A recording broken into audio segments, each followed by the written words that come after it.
Hello student, আজকে আমি নিয়ে এসেছি আসাম ক্লাস সিক্সের বিজ্ঞান বই অর্থাৎ সায়েন্স বইয়ের চ্যাপ্টার 5 আমাদের চারপাশের বস্তুসমূহ। তো এই চ্যানেলটি সাবস্ক্রাইব করে নেবেন আর এই ভিডিওটি খুব বেশি শেয়ার করবেন। তো দেখুন, যেটা প্রশ্ন উত্তর আমরা ডিসকাস করব আজকে। তো প্রথম যেটা আছে দেখুন, শুদ্ধ উত্তরে বৃত্তটি কালি করো। তো দ্রব্য যে পরিমাণ স্থান দখল করে থাকে তাকে কি বলা হয়? পদার্থ, আয়তন, ভর, কালি। তো এটা শুদ্ধ উত্তর হবে অপশান বি, আয়তন। তো অপশান বি এটা পূর্ণ করে নেবে, ঠিক আছে। নাম্বার 2, নিচে কোনটি স্বচ্ছ? কোনটি স্বচ্ছ? কাঠ, কাঁচ, লোহা না কাগজ? তো এটা শুদ্ধ উত্তর হবে অপশান বি, কাঁচ। তো বি নম্বর এটা এনসার্কেল করে নেবে। নিচে কোনটি অর্ধ স্বচ্ছ? তো কাঁচের গ্লাস, আয়না, তেল মাখা কাগজ না স্টিলের গ্লাস? তো অপশান সি কারেক্ট হবে, তেল মাখা কাগজ। কোয়েশ্চেন নম্বর 4, নিচে বিকল্পগুলি থেকে অমিল খুঁজে বের করো। তো সোনা, অ্যালুমিনিয়াম, তামা, বাঁশ। তো এগুলির মধ্যে অমিল হলো বাঁশ, অপশান ডি। তো ডিটি পূর্ণ করে নেবে।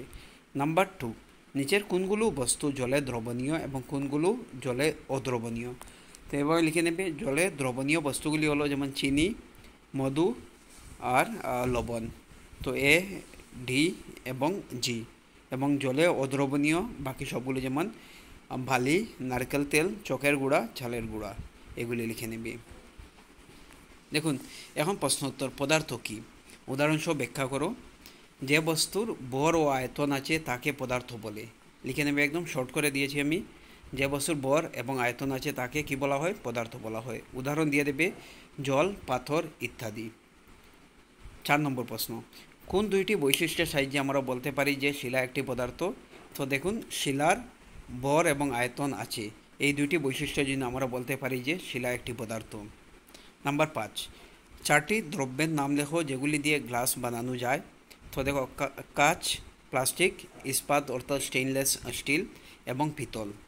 তো লিখে নেবে, আবার বলছি আমি, কাঁচ, প্লাস্টিক, ইস্পাত অর্থাৎ স্টেইনলেস স্টিল এবং পিতল।